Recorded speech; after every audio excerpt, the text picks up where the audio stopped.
Good afternoon. Welcome back to the B&H Virtual Event Space. You're tuned into Turning Pro in Photography, part three of our three-part series. Today, we're going to be talking about time, money, and value. Of course, a huge thank you to SlickPick and Photo Focus for hosting today's event. Time, money, and value, Fabrizia. These are the things everybody wants to talk about money, but nobody wants to talk about money.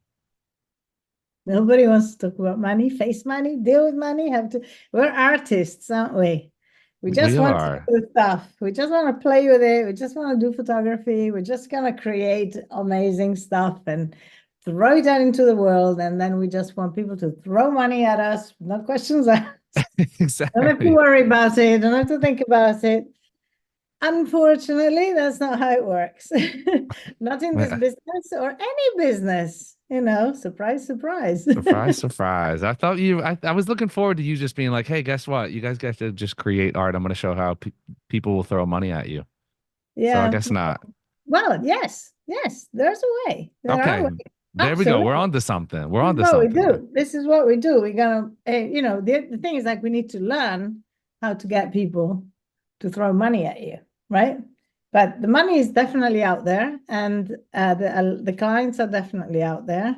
So the idea of how do we become, and this is a key word, those people that create wonderful stuff and have people basically throw money at them or come to them and want their stuff. Obviously it doesn't happen overnight, because if you have been doing something else until today, or if you haven't not built your business and your brand and all of that stuff we talked about before, you have to work on all these moving parts. It takes time to launch a business, start a business, and then make it grow. It's a bit like having babies, it takes time before they can walk. It takes time before they can actually do something. It takes a long time before they can entertain themselves, and then, but they grow and they grow and they start doing things, and then it's very encouraging to see things happen, and it's incredibly satisfying as well, it just, and then you're also going to be proud of, like with your kids, you're going to be proud of what you are achieving and what you're aiming at and all this sort of thing. But money is a huge thing. And so we're going to talk about pricing, value. Of course, the idea of charging for our photography is a little bit daunting for a lot of people, because you probably don't know how much to charge. And that's the first question, like, what should I charge? How much should I charge? And what's the cost of a session? Or, people, what they normally do is they look around and they see other photographers, what they're charging. They're kind of going along that sort of, path, maybe undercharging a bit because you're new and you're not so not because you want to necessarily undercut the market. I get it that some people do, but let's say you're really doing it ethically.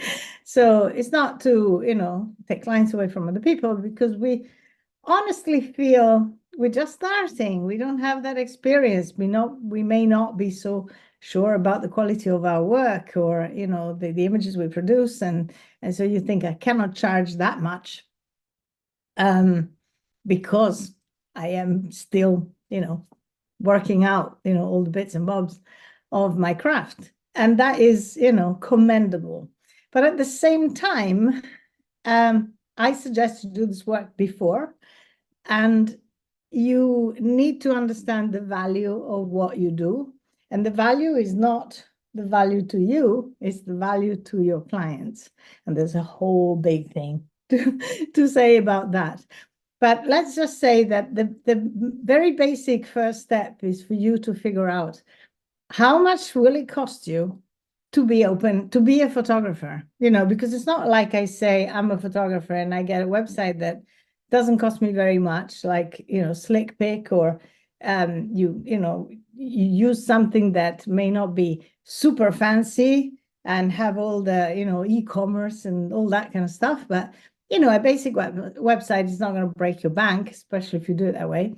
And then you are working on your photography, everything is digital, maybe you're not printing, you may start off with not that many expenses, but you still will have expenses, because when you think about everything, and we talked about insurance, we talked about software, we talked about cameras and lenses and stuff that, all that stuff costs money. And I said before, digital costs more than film. So when you add it all up, so you need to make sure that if you start a business, you are making enough to A, sustain the business, which is going to have its own costs, and those need to be covered, and B, give you a salary if you're going to turn that into your job. So a lot of people start off and they don't give up their day job. They still have a job, or maybe they cut down their hours to give more hours to photography, and they kind of slowly build that so that you can take the place of their day job. I never say, just go all in, and drop your job, and don't do that unless you have, savings. You need to have about a year of savings if you want to drop your job and do this full time, just to be sure that you are not going to be in trouble financially. So having a simple way of figuring out your cost of doing business is really important. And I do it with my groups and my clients. I have a thing that you can fill in very quickly. And but even online, if you look at photography cost of doing business on PPA, I think the website has one, or used to have one. You can find something and just very, very quickly fill it in and put in your basic costs, everything, Adobe, whatever, everything that your phone, your car, whatever you need to do the work, your studio rent, everything, heating, whatever. And that's going to give you an idea of how much money you need to bring in to do it. And usually that number is a sobering number because when we have all of these bits and bobs, we don't really, it's 20 pounds there and 50 pounds there and 100 there. And it doesn't seem like an awful lot. And then you add them all together and you go, wow, okay. So that is a sobering number. And then on top of that, you need to make sure you add your, taxes and your accountant and some money you want to bring home, right? So don't copy what other people are doing. Don't copy their it's okay to understand what the competition is doing, but don't necessarily copy what they're charging, because their costs are not going to be the same as yours. And if you're lucky to have low costs because you don't need to bring in a salary, because maybe you have enough money coming in from your other job or whichever other way, your investments or whatever, or if you don't pay rent and you have space for a studio and it's in your own home or somewhere. So, everybody's going to have different costs. So don't copy, and then make sure you understand how much you should be charging for your work, and then wrap your head around that number. And the first thing is that I don't apologize for it, because sometimes this number is going to be higher than you think, and 99% of the time. And there's going to be some disconnect between how you feel about charging and how you feel about how much you should be charging, right? And this happens for one big main reason, and that is your mindset about money. You need to become a different person. You have never been a photographer that lives on its photography, her photography. You've never been an entrepreneur. You've never been a person that runs their own business. You've never been in a position to manage your own time, manage your own work, manage your own outcomes, manage your clients, manage your finances in this way. All of the things you're going to be starting from now on, if you're going to do this, if you're going to start on this journey, which is fantastic, are things that you've never done before. And therefore, you need to become a person you've never been before. And this is a huge shift. And this is the fundamental major work you need to do. And when all this is, this is on the practical level, but then there's all these things about money. And money is a huge, huge energy, and it's a huge, huge thing for everybody. It's not like other things. It's not an emotion. It's not, there's tons of emotions wrapped into issues about money and things that we carry around about money, our ideas, our prejudices, our preconceived ideas, things that we carry around since childhood because of what happened in our families or where we come from and what we're used to. The main thing to understand is that you have money blocks and you have glass ceilings and you have different ways of looking at money, and each one of us has a different way of looking because we're all different. And so looking at circumstances, for instance, is, you're looking around, you see what's going on in your area, and then you see that there's all these clients who don't want to pay enough money. And so you're looking at, the people around you, the demographics and all of that. Okay. Oh, okay. So there's a question. I will come back. Yes, I just. And all of this stuff. Some people say, "Oh, in my area where I live, you can't charge that much," or they have problems with their age. I started my business. I was 55. When I restarted in Austria, in a country where I didn't speak the language. And that was 10 years ago. And it was like 54. But, and people saying like, oh, it's too late. It's too late. It's like, it is not too late. Absolutely not too late.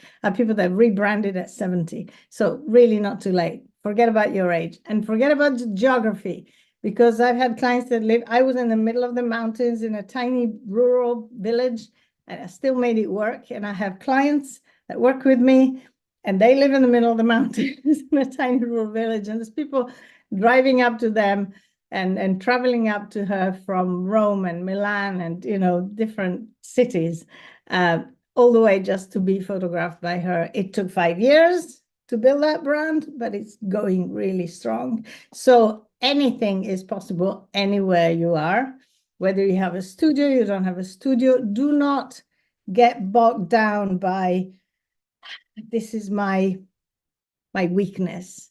Your weak points can turn into strong points. I did that with all of my weak points. I turned them into strong points. I'll give you a couple of examples. One of my weak points was the language. I speak German, but I can order food. I can have a very general conversation. I can talk to, my bank about something if they speak slowly. But, that's kind of what I used to do. And to actually, sit somewhere with people talking and follow their conversation, that was impossible. And also having a conversation about anything decent was impossible. So to me, it was like, how am I going to do this? I'm in this farmer's country up in the mountains. And,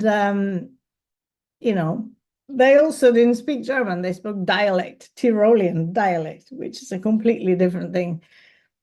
So I tried to, for a while, I tried to have my website in 2 languages. I got a friend to translate for me. Didn't like it. And so one day I said, you know what? I'm just going to have it in English. And I'm just going to, my clients have traveled, are educated. They speak English, or at least they understand English enough for us to kind of have a half and half conversation. They can read English. At that time, Chrome was not translating pages. So now it would, but at the time it wasn't. And so I said, let's just make that brand decision. And I turned this from being a weak point into a strong point, because I turned it into, my narrative was like, I am the international photographer. I come from Milan fashion. I have that eye, I have that slant. My images are cool, you know, all of that stuff. I launched Model for a Day. It was all in that kind of vibe. And people really liked it. And so people who didn't speak, I had a couple or three clients that didn't speak English at all, but loved my stuff, and they got to know me, and you know, we made it work anyway. But most of my clients then could speak English or understand English, and we kind of made it work, and some of them spoke it really well. So having no studio, I did not have any resources for a studio. But then I realized that I really did not want to work in a studio. So why not make it my strong point? And so I decided that not having a studio would no cause to charge less or be less valuable, because that's the point. One says, well, I decided not to use a studio, but you always feel like you're lacking something. And that's when the mindset work and when the thing comes in. It's like you need to make your decisions and then trust them that they're the right decisions for you to actually deliver the best possible product and the best possible service to your client. To me, not having a studio turned into, it's the best service to a client where I can go to their home or I can go to a place that they love, and that can be part of their portrait session or their family session, because it's where their kids play every day. You know, it becomes part of the story. And so that was a plus thing, because all the other photographers were not doing that. They were only going out for, you know, ceremonies and, you know, confirmations and first communions and all that kind of stuff, but they wouldn't go and do like a family session out. It just wasn't done at the time. And so that was my unique selling point, and that was my strength, that I did not ask you to come to studio. I come to you, or we go somewhere fun and do it. Oh, somewhere nice, you know. So is it, and there's so many ways where you can turn your weak points into strong points and use them as value propositions. I don't know, is this clear? Derek, tell me if I need a sip of water. Tell me if it makes Yes, sense. this all makes perfect sense. Right. So some of these things, you know, they come from our blocks, that if I'm not doing this like everybody else, if I don't have this, if I don't do that, if I don't have, you know, a fancy super camera or whatever, then I'm worth less. I know your photography may not be what it's going to be in 5 years' time. We all, like I said before, your photography is never the problem. It's going to get better and better and better and better. But even with what you do now, if it's decent, and if you're not sure, send me a picture, I'll tell you. we can discuss it in the Facebook group. It's what you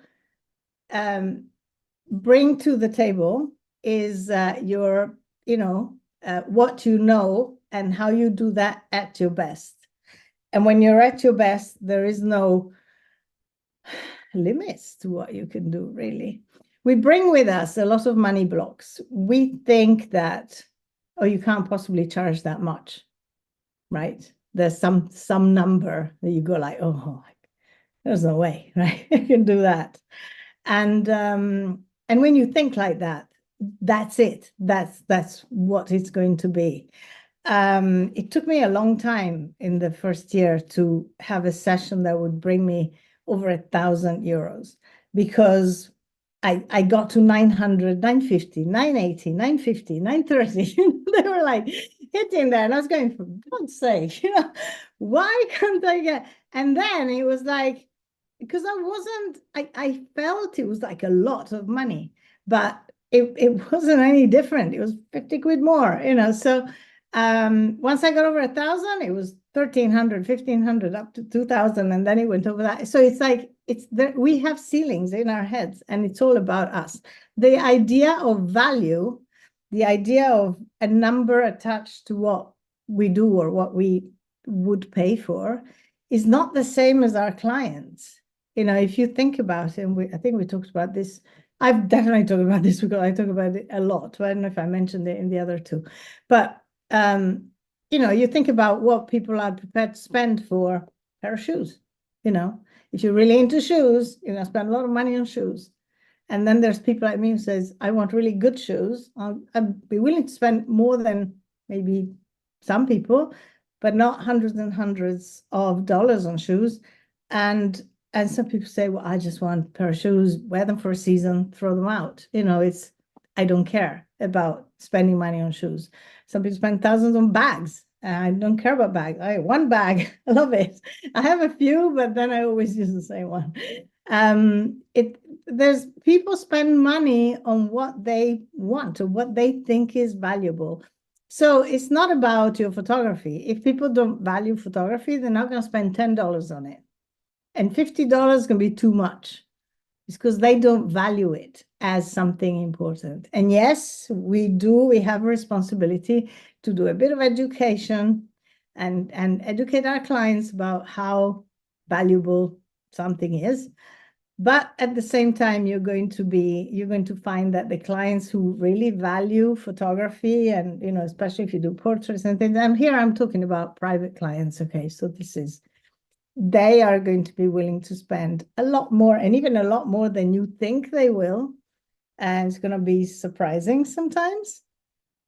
And they're going to shock you into saying, you're going to say a number and the number is going to be high, and they're going to go like, okay, and you can just all you need to say is how do you want to pay for that? But the problem is that often, when we need to say a high number, we don't want to say it. Who has this thing? And I'm not going to wait for your answers, but you can put them in if you like. This thing and I remember, okay, I'll tell you a story.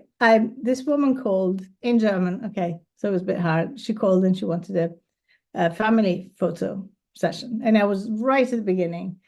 And I was charging 250 euros for the session.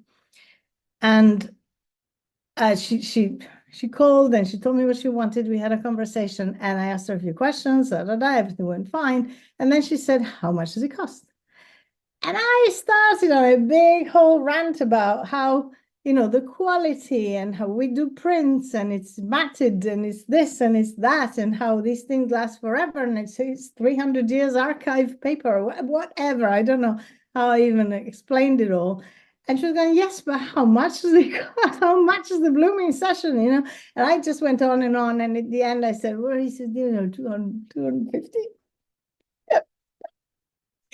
And obviously she said, all right, I'll think about it. And she never called back because it was how unprofessional can you be? You go into any place and you say, how much is this? They're going to tell you the price. You walk into any sort of boutique, and I'm not even talking about designer stores, but want to go into a boutique and ask how much is this bag, and they're going to say it's £1,500, and they do not flinch, and neither should you. Right? So it's not. It's about how we feel, and when we are not sure, we're not convinced of our own value. If we don't trust that this is worth 250 euros and can proudly say it, and I think that actually what I was charging was a steal because I was doing incredible work and giving them so much stuff for that money. And then, of course, there was a charge for the album and the prints and all the rest of it. But I still had, pretty low pricing for the service I was providing. And the images were good. Okay, so it was all in all totally worth the money. So it's not that I thought that it wasn't worth it, but I thought that they would not believe that it was worth it. They would judge me as someone it's like all of this convoluted stuff that goes on in your head where you're insecure and you have imposter syndrome and all of that stuff that really hits you, especially at the beginning, but actually goes on with you for quite a long time, because all of this happens time and time again. Throughout your career, you're going to encounter that when you have to level up, you're going to have glass ceiling, you're going to have to smash it, you're going to have to do mindset work, you're going to have to work on yourself, you're going to start getting this energy in the right place. You're going to have to be the person that you've not been before, right? You have to become somebody else. It's still you, but it's a different version of you. Right? It's an upgraded version of you. It's a richer version of you. And we have so much stuff in our heads about money and being rich or making money.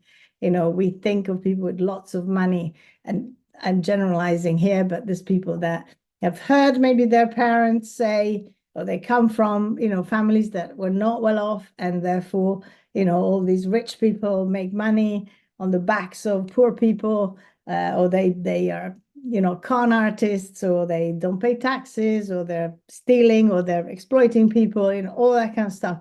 All the stuff really is ingrained into our makeup. And we need to, there's also a ton of, yes, of course, there's people like that. I'm not denying that.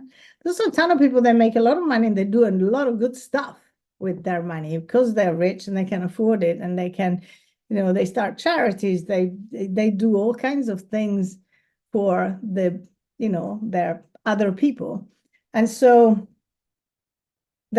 we don't hear about that. That's not what we think about when we think of multimillionaires, So the stuff that we carry with us needs to be identified, needs to be looked at, needs to be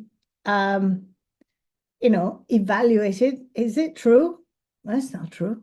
It's not an absolute truth. Therefore, why am I think? Because then otherwise we're going to have resistance to becoming richer than we are, to be earning more than our dads. That's a huge one for me, was to be earned, and I'm not there yet, but but it is a huge one for a lot of people. Earning more than their siblings or other people in the family, getting, and there's personal stuff involved. When we actually create a successful business, there's a fear of success as well. Fear is a whole other thing. We'll do another section just on fear. But all of this stuff is really important, and it really plays into your business, because it's like, it's like running with the lead ball behind you, trying to be fast and not being able to run properly. And so, unfortunately, nobody tells you this stuff. And so you really need to, think about it and do the work. Sometimes we're scared of bills, scared of finances, scared of numbers. Oh, I'm not good with numbers. You don't have to be good with numbers. There's some very simple ways to do numbers, and there's some very easy ways to find an accountant and, set it up with them. And I strongly suggest that. And if you're in the UK, ask me for a referral, because mine is great. It doesn't cost you. So it's it can be done, even if you're not great with numbers. Stop thinking that you're not great with numbers. We can learn anything. It's not a big thing. It's not rocket science, it's basic in and out. It's basic. This cost me so much. I need to make this profit on it. This is what I'm going to sell it for. Is it selling? Yes. Is it not selling? Right. Let's find another product. It's fairly simple stuff. So don't overthink it, and don't over judge yourself or prejudge yourself that, I could never. Rubbish. Everybody can do it. And so finances can be simple. Money and bills are not scary. We just need to face it and keep track of things, and make it work. Find the system that works. I have ADHD. I can't tell you how fun it is to do this stuff. Mine's been all over the place for a very long time, but I kind of nailed it now, and with the help. But trusting yourself is also a big thing. Trusting that you can do this, trusting that you can get out of a hot mess if you're in one, look back at all the stuff you've done in your life, whether you're in your 20s or 50s, it doesn't matter. You've done a lot of stuff already, and you found yourself in difficult situations, and you got out. You're still here, right? And you're still really actually starting, or thinking of starting, or just started something beautiful that you love to do. So you're good. You're good to go. Absolutely good to go. Trusting yourself is a hard one, I think. Sometimes you kind of think, what if I can't do it? What if I can't do it? With a bit of help, we can do it. We'll talk about it in a minute. So before I go on too much, I want to answer this question. Cooley, are you doing person-to-person sales or sending it to a website where they can handle the process? I do in-person sales. I did when I was doing private clients. Definitely in-person sales. There's a good way of doing it. Everybody can learn it. And if you don't do that, you are leaving money on the table, a lot of money on the table. For private clients you're talking about. Obviously, for commercial, it's a completely different ballgame, and there are different ways of doing that. How do you plan out your marketing for the year? Well, that's a whole other thing on marketing. I tell you what, marketing is overrated. Marketing is actually the last thing you need to do when you are running a business, when you're setting up a business. It's not the last thing, but it's close to the last thing. And it's about 10% of what you need to do. And you can plan out all the marketing you want. If your branding isn't up to scratch, it's just going to be a waste of money. And yeah, marketing is also right now in a big sort of, not disarray, because there's a lot going on, but there are different ways of doing it, and not all those ways are going to fit you. So the really important thing is to find marketing that you like to do. For instance, last year I decided to stop all kinds of like ads and paid ads and stuff like that for marketing and focus on creating new stuff. And then this year, and relationships, which to me are personal connections, are the most important thing. So instead of having this, this course that I'm going to tell you in a minute to help you do this, instead of having that, as a sort of lots of ads and things you're going to find in your feed every 5 minutes, I decided to just give something for free, which is this, help people anyway, with quite a lot of content and free stuff. And I do that in my Facebook group, and I do that in my mentoring, and I do that. And then to just, as you give out, people are going to be attracted to you, and also companies that like this approach are going to be attracted to you. And therefore, I get a big, wider audience just by doing this, which is what I like to do and what I love to do. And I don't need to sit there and work out weird algorithms and work the algorithms to make sure that my marketing campaign about this particular thing is going well, right? There are different ways of doing marketing. And it's all about what works for you and what you like to do. If you get stuck into systems that you hate, don't do them, right? So planning out marketing for the year is very easy, because you just divide into 12 months, you decide what you're going to launch, what you're going to do during the year, and you plan 4 months ahead how you're going to talk about it. Marketing is basically communication. So how are you going to communicate what you're going to do next year? Simple plan. That's really really simple. Make sense? I'm going to have a sip of water. Is anyone there? Knock, knock. I had to unmute just to let you know, yes, we're still here. We're listening. We're locked in. Any questions or any other questions? Nothing right now. Okay, so we're talking about value, pricing, money. Your clients, like I said, they have different ideas about it. One of the games I do in all of my live workshops is that I pass around an object, any object, and I tell people, and maybe there's a group of, I don't know, 50 people, and I tell people to, if it's a huge thing, no, but if it's a small group, 20, 30, 50 people, I tell people to look at it and, see how it's usually like a cup or some sort of nice thing, a nice thing. But I've done it with the period sort of telephone and different things. And I tell them to write down how much they think it's worth, how much they would expect to see as a little tag attached to this in a shop.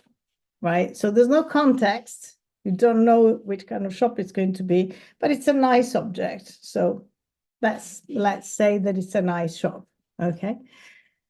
And you'd be surprised every single time everybody's blown away by the fact that this same thing is going to go from $2 to $200 or more, just depending on who's looking at it and what kind of price they attach to it.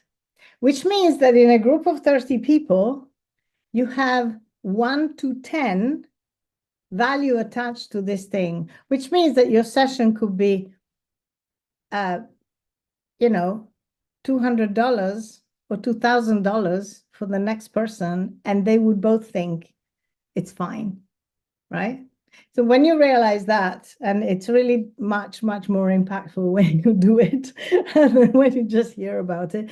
But I tell you, if you try this game in a group of 20 people, you'll be blown away, because people just have different ideas about the value of stuff. And so they're going to go by how you value your work. If I value my work really low, they're going to attach this is low quality.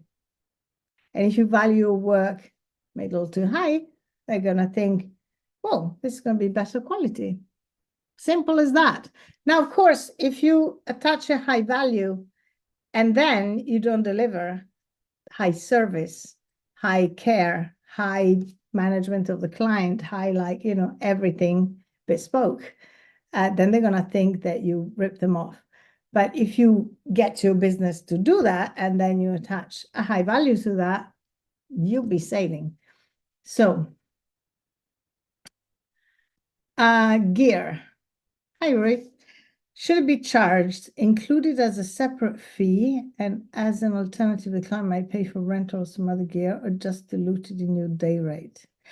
Oh, no, you're not charging for gear. Gear is your guilty pleasure. No, that is your cost of doing business.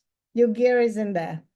The money that you need to, if you already have it, of course, it's not a cost now, but maybe you just invested in it. So there should be a cost that you need to recoup. Or if it's something that you already recouped in some way and it's not a problem, you put your gear in, this is your investment in the company. We're going to talk about investment. Your investment in the company is what you put into it. So it could be gear, it could be your car, it could be part of your house or whatever that you're going to dedicate to your business. And then the cost of replacing that camera goes in your cost of doing business, because I'm going to have to put some money aside because cameras break, right? And sooner or later, 3-4 years, I'm going to need a new one. And so I can't just wake up one day and say, oh, blimey, I need $4,000 to buy a camera. I need to have that money set aside, right? Otherwise, I'm not working anymore, or I have to rent it. So unless it's a very specific, and here we're talking about, commercial clients, you may have to do some architectural work and you need a tilt shift lens. And you're going to rent it, you're going to put that cost into your quote, right? Because if you don't have it, you may have to rent some equipment, and therefore, but this is when with a commercial clients, it's not a fixed thing. You don't have a session fee and this is the cost of your album. This is the job. How much do you charge? This is what I'm going to charge for it, and you're going to put that in your fee that you're going to charge for that day, because you need to rent something, or just like you would, say, I got to travel 100 miles, or I'm going to put in an overnight stay, whatever is going to be part of your costs, right? So those go into that particular job. Like if I have a wedding, I would not do a wedding without an assistant, because I don't like to carry stuff around. And I also want somebody to look after my stuff while I'm not looking because I'm shooting. And so the assistant is embedded in the cost of the wedding. Even if I don't have an assistant every single day, I don't need them when I go and do a family shoot necessarily. Sometimes not. But in some of the things, it's like that cost is part of the cost. Yeah. And some other things are part of my general costs, which are the things that I told you, you need to calculate right at the beginning as your cost of doing business. And your cost of doing business will have to be reviewed at least once a year, because things will change, things will go up, pricing of everything goes up, or you buy new software, or you need a new subscription to something, and or you decide that next year you're going to buy another lens or another something, and then you're going to start putting some money aside for that, and you are going to have to review it all the time. Does this answer your question? I hope. Fabrizia, how often do you update your gear? I update my gear. Okay, so when I want to do something different. So I'm, like I told you, I'm very minimalistic. So I started with a D7000. Was it 7 or 7,500? That was my first sort of, because I started with a D80, which, if any of you remember, is what I call my Mickey Mouse camera, which is not a professional camera at all, but that's what I had, and that's how I started. And I made photos with that I'm still proud of. So fine. Then when I got a bit of money, the first thing I did was buy a slightly better camera and a better lens. And then I went to what did I have? Oh goodness, I've forgotten. A D750, which I absolutely loved. That was my, go-to camera. So I got two of those. I got my 70 to my 24-70, because I love zooms, and a few prime lenses, and an 80, 70, 200, the usual kit, 2.8 and all that. And that was my thing. And then I went mirrorless a few years ago. So I sold half of just one of those, and I got a Z6, and I got an adapter, and I got the zoom for the Z6. And so I sold that one. You kind of, sell and buy, and something was secondhand, something was, so you just keep updating that way. And then eventually I got a Z6 too. So I sold the last two 750, and I got all the lenses for the mirrorless and sold the other ones. And, you kind of update that way. It's not like one day you take everything, throw it away, and buy it all new. You can, but I don't even believe that's the best way to do it, because you want to have stuff that you're used to, and at the same time have a new camera that you're going to get used to. You can use both. Does it make sense? It's like the transition is easier. Yeah, definitely. So now, and it's also about what you want to do. Now I want to do a project and my fellowship on street photography. And so I need a smaller camera that is built for that. So I'm going to get a camera for that. And that's how, because I'm into a different genre. Like I said at the beginning, your gear should be thought about as what do you want to do with it, like cars, right? So my camera is not the best now to do the stuff I want to do for this project. So I'm going to buy a camera for that project. And here we go. Gear is, it is a guilty pleasure. And I'm not really into gear. Like, I would only buy something, but when I do, I will invest. I will get the right thing.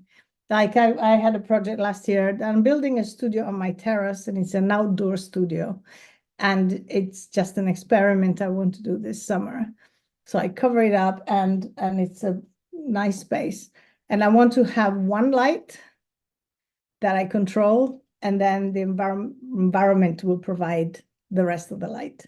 So there is no control. There's only half control. And so whether it's sunny, rainy, morning, night, all these different types, they will provide the mood of these portraits. And they'll be fun. So I got what is it, a Godox and a little stand, and things like that. I'm gonna play with that. Although I'm not a Flash fan, but I thought it might be fun to do that. So again, that is, I think, the right light to do this. I don't need a bloody octobox. I don't need a huge thing. I need a tiny little umbrella, and one light, the speed light, that I can use for lots of other things too. So be wise when you spend money. You don't have to get the best thing or the latest thing or unless it's exactly what you need. But at the beginning, the best and the greatest and the brightest is not what you need. Buy secondhand because it's perfect, and buy new because it's also perfect, depending on what, your main thing or your kind of fancy things that you want to add on. Make sense? Total sense. I shouldn't have said buy secondhand in a B&H thing, did I? But some things I No, think. look, no, it's real. Look, a lot of my gear. I bought most of my early gear on um, going on like eBay. I bought stuff off Craigslist. Yeah. I think, you work your way up, and a lot of times before you settle into your career, you don't know which lenses you're going to use, which focal length are you going to What are you primarily gonna shoot at? like?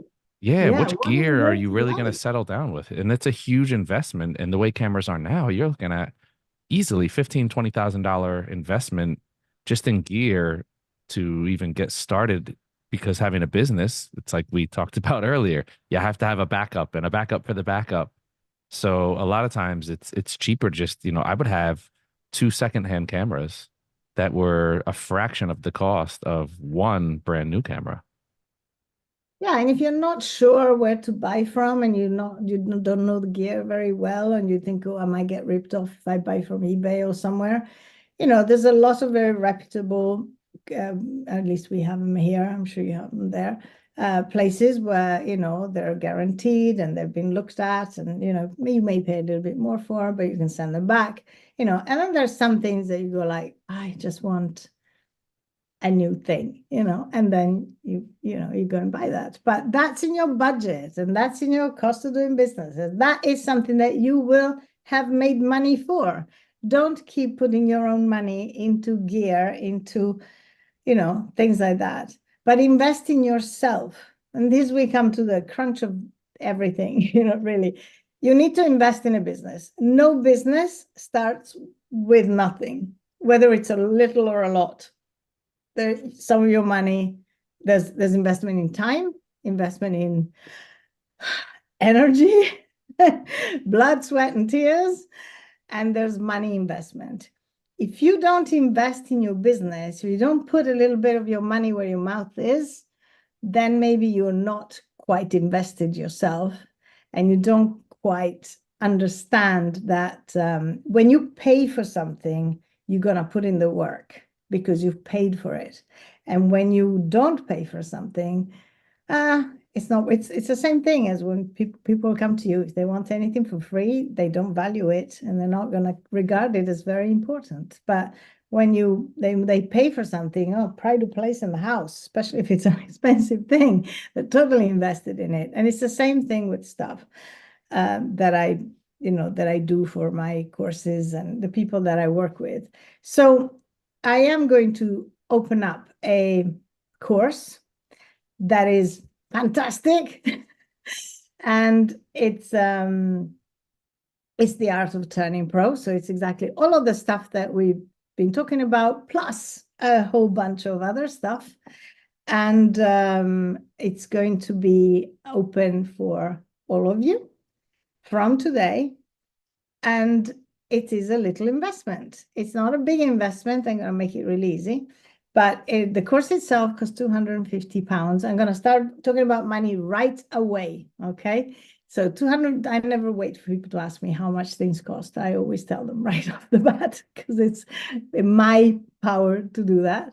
And it's just better. It's clearer and it comes across a lot better. This is something that I always say, do with your clients. Don't wait for them to ask. So give them all the information and say, I bet you want to know how much this is. And they say, oh, yes, and they're quite happy they don't have to ask. So you don't have to ask. It's £250, but there's a B&H thing. And because I really, really want this to be a no-brainer for all of you, and I'd like all of you to come in, there is a huge discount and it's £99, which I know is a little bit more than $100, but still it's 99. It sounds good. So this is only for a couple of weeks, so don't think about it too much. And so what we're going to have in there, when you join, you're going to have 7 recorded videos of all the lessons, because I did this last year. And so the first round of this has been recorded, and I don't want to waste my time or yours to have live sessions about all of the lessons. You get all of the lessons, me talking, then maybe a couple of other people asking a question. It was a very small testing group, so it's not like very distracting or anything. And you get all of the info, all of the lessons in there. We're going to start a Facebook group where we can work together. And for 3 months, I'm going to be in this Facebook group to do, back and forth, answer all the questions. And we're going to have four live Zoom calls to actually talk, discuss, and troubleshoot and work through everything that you are working through, right? Tell me if it sounds good, because it sounds really good. To me, it sounds amazing. I know. And then you have access to everything for a year. So I wanted to work on this for a year. And then if you're really serious about it, out of that, you may want to do my, professional course later, which is another story and another thing. So I will not leave you. I would love to do this thing with you. I would love to be there for you as you start this journey, because I'm so excited about people who just want to follow their heart and their passion and get into this wonderful, wonderful job. But at the same time, I am so gutted when I see people who start excited and enthusiastic and they can't make it work as a business because they just don't have, we don't just get that out of thin air, the knowledge you need to run this thing. And so that's why I want to do this with you. Love it. I hope so. I'm gonna pop back on here. We Pop did have another question. there now. Why am I small? I know, because Okay. you're the star. You're the Oh star. my Nobody God. wants to see me. We had a good question come in. I'll let you get a drink of water. I'll read it nice and slow so you can take your Yeah. time. Okay.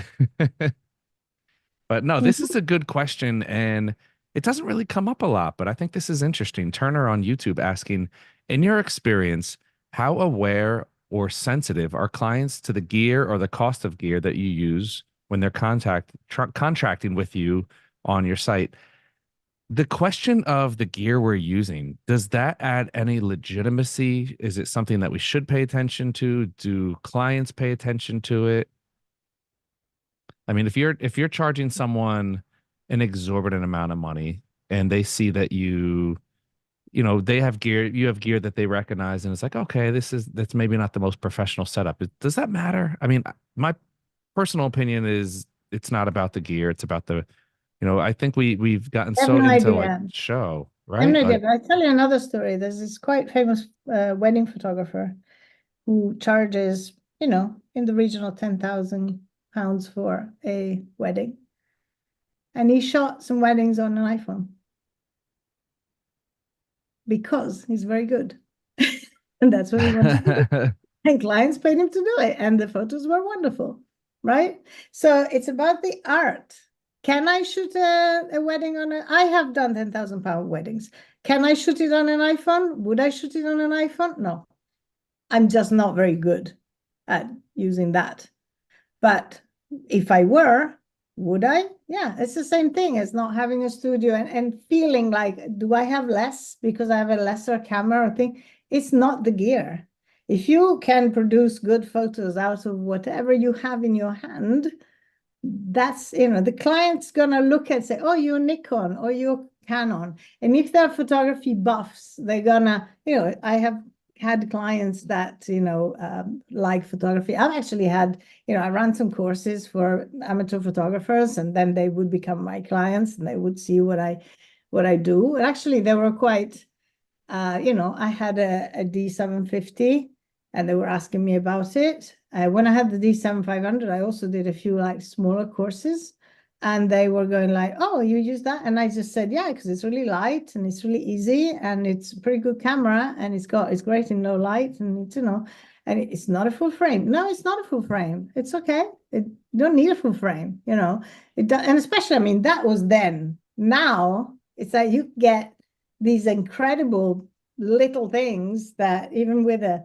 smaller sensor doing amazing stuff, like we said at the beginning, there is things out there now that are like bottom of the line that are better than the top of the line 20 years ago. So, what are we talking about? What are we talking about? The client knows nothing about photography. If they know something about gear, probably wrong, and they'll be amazed at the amount of stuff and the quality of stuff that you can actually pull out of your little Mickey Mouse camera, like I did. Yeah, I agree. I used to do celebrity work on a setup that was not a very professional setup, and I think it's all what you do with it. And I think it's more of a projection. If you're insecure about what you're doing and you're Yeah, worried, or if you're worried about what somebody is thinking about your gear, then look, if somebody's going to be that shallow and they're going to look at the gear that you're using and not at the work that you're producing with that gear, that might not be the right client for you. Maybe they can find somebody else who has a really I tell expensive you, setup and yeah, they I feel tell good you a about. story. I tell you a story that addresses right this thing. The first wedding I did, obviously, I did not have a lot of experience. I'd done them years and years before, a few, but I was not really into weddings. So first wedding, when I decided to do weddings and try that and add that to my family portraits and old portraits and stuff. The first wedding I did, a teacher of my daughter was getting married. She's a really cute, pretty girl, beautiful girl. And we were good friends because I ran a course at the school for the kids of photography in English, and she was the English teacher. So, we had a relationship. And then and she was getting married, and I said, oh, I heard you're getting married. Can I, would you like me to come and do the photos? I actually want to do a wedding as a test, so I'd be doing it for free. And she said, oh, we just booked a photographer. I didn't know you did weddings. And I said, well, I didn't, but now I decided I want to. So I want to do a wedding, just one to, have some photos for my portfolio. And I said, if the other photographer was an amateur photographer, a weekend photographer who charged him 500 euros to do photos. And I said, well, is he shooting like the preparation? Is he shooting, what's he doing? Oh, no, he's doing some portraits and then coming to the church. And then they do another thing at the council because the Austrian weddings are crazy. They last forever. They do all kinds of stuff. And then he's doing the evening. He was going to be there. And I said, well, look, if he doesn't mind, I would still do it, actually, which was great for me because I said, then I will just do the bits that he doesn't do, and then I'll do the stuff that I want to do, and I will be out of the way because I'm kind of very documentary, and won't get in his way. And I'm sure he was really nice. He was really nice. He was super happy that a professional, was turning up to do some work. We did not get into each other's way at all. He did some portraits at midday. Okay, I said, you do that. I did a first look just before I dropped them off for their portraits. I did the preparation in the house, the house, which he wasn't going to do, and a portrait of the bride, and that. Then we were both in the church. I didn't have flash. I was kind of in my own thing. He was the other side. Everything went fine.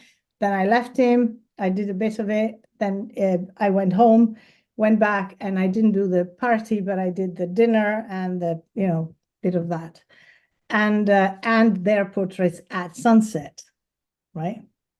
So that free wedding, they bought 4,000 pounds of albums and wall art from me. And the CDs that he made are still in a drawer. That photographer turned up with a camera, with a D800, with a super fancy think tank, whatever thing, full of amazing lenses. The classic, I'm really into gear and I love photography type thing with flashes and this and that and the other. His gear, I had this kind of, beaten up bag, a few things in there and my, couple of bodies, but really not amazing. And I actually probably it wasn't even a D750 yet. I'm not sure. Anyway, his stuff was better than mine. Definitely better than mine. I did have the 24-70-2.8, which is great, but everything else, his was better than mine. And he still, he did not produce better photos, and they did not buy his stuff. So in the end, it's all a matter of what you do with what you have. The gear doesn't matter. When I turned up and I saw his setup, I thought, oh my God, like this guy's serious.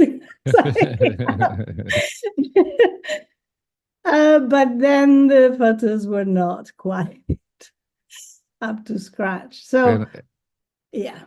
an important lesson learned. Won't be the first time, won't be the last time it happens. It's the nature of the beast, I guess. Yeah, and it's fine. And I think, he was delivering a good product for Mhm. 500 euros.